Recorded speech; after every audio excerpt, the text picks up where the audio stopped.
أعوذ بالله من الشيطان الرجيم.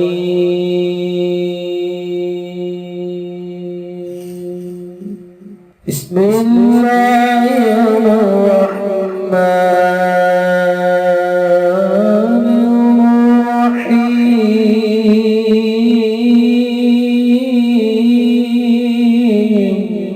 السلام علیکم دوستو میں ہوں عامل شاکر علی شاکر اور میں آپ کو اپنے یوٹیوب چینل عملیات کی دنیا میں خوش آمدید کہتا ہوں۔ تو دوستو میں امید کرتا ہوں کہ آپ سب دوست خیریت سے ہوں گے۔ تو دوستو میری اللہ پاک سے یہ دعا ہے کہ اللہ پاک آپ سب کو خیر و عافیت سے رکھے، آمین۔ تو دوستو آج جو میں آپ کے لیے ایک نقش لے کر حاضر ہوا ہوں یہ ہے گردے کی پتھری کا تعویذ۔ 3 دن کے اندر پتھری خارج ہو جائے گی انشاءاللہ۔ تو دوستو آج میں آپ کو اس ویڈیو میں گردے کی پتھری کا نسخہ بھی بتاؤں گا جو بہت ہی زبردست ہے۔ آپ چاہیں تو آپ نقش سے بھی کام لے سکتے ہیں اور اگر آپ چاہیں تو آپ اس نسخے سے بھی فائدہ اٹھا سکتے ہیں۔ عمل بتانے سے پہلے آپ دوستوں سے ایک چھوٹی سی گزارش ہے کہ اگر آپ میرے چینل پر پہلی بار آئے ہیں تو آپ میرے چینل کو سبسکرائب کر لیں اور بن جائیں میرے چینل کے ممبر۔ دوستو آپ ویڈیو دیکھ رہے ہیں، ویڈیو کے نیچے ایک لال رنگ کا بٹن ہے، آپ نے اس کو دبا دینا ہے اور ساتھ والے بیل آئیکن کو بھی دبا دینا ہے اور آل پر کلک کرنا ہے تاکہ میں یوں ہی کوئی ویڈیو اپلوڈ کروں تو اس کا نوٹیفیکیشن آپ کو فوراً مل جائے۔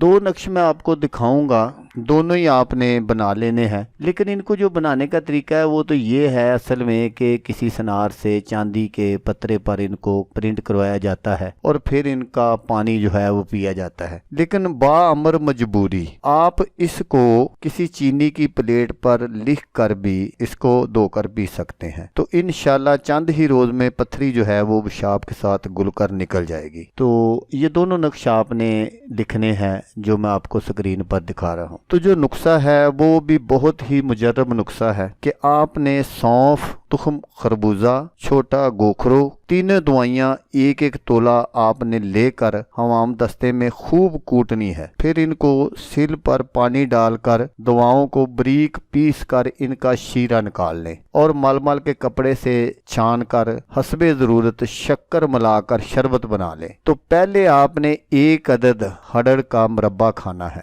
اس کے 10 منٹ بعد آپ نے یہ شربت نیم گرم کر لینا ہے اور اس کو پی لینا ہے۔ انشاءاللہ 3 دن اور زیادہ سے زیادہ 7 دن میں پتھری ریزہ ریزہ ہو کر پیشاب کے راستے خارج ہو جائے گی اور درد جو ہے وہ کفور ہو جائے گا۔ یہ تینوں چیزیں آپ کو پنساری کی دکان سے ایزیلی مل جائیں گی۔ تو دوستو اگر آپ کو ویڈیو اچھی لگے تو آپ نے اس کو لائک اور شیئر ضرور کرنا ہے۔ اللہ تبارک و تعالیٰ نہ کرے کہ آپ کو ضرورت ہو، کسی اور دوست کو ضرورت ہو تو اس کا بھلا ہو جائے گا اور وہ دعائیں دے گا آپ کو بھی اور مجھے بھی۔ تو دوستو جیسا کہ میں آپ کو ہر ویڈیو میں کہتا ہوں اس بار بھی کہوں گا کہ آپ نے اس ویڈیو کو دیکھا، اس کے لیے آپ کا شکریہ۔ دعاؤں میں یاد رکھیے گا۔ اللہ حافظ، اللہ حامی و ناصر۔